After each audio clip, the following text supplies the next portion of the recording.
Isiniyasat ng Kongreso ang higit sa 46 na bilyong pisong pondo ng Department of Justice o DOJ para sa 2027. Ayon sa Committee on Appropriations, ang nasabing halaga ng pondo ay ka-question-question ngunit kinakailangan din upang mapanatili ang mandato nitong pababain ang kaso ng kriminalidad sa bansa. Sa naturang pagsisiyasat, binigyan diin ang nagdaang estado ng pagresolba ng mga kaso sa bansa kung saan umabot ito sa 99.12% mula noong taong 2025.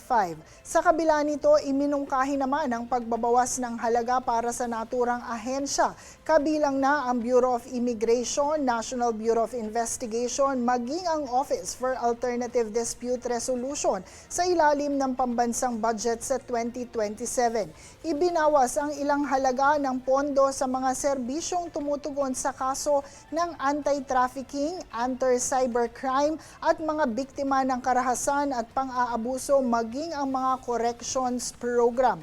Ayon naman sa kalihim ng DOH, kanila ring sisiyasatin kung sapat ba ang iminungkahi ng mga mambabatas upang mapanatili ang mga ipatutupad na programa ng ahensya upang masugpo ang tumitinding issue sa kriminalidad sa bansa.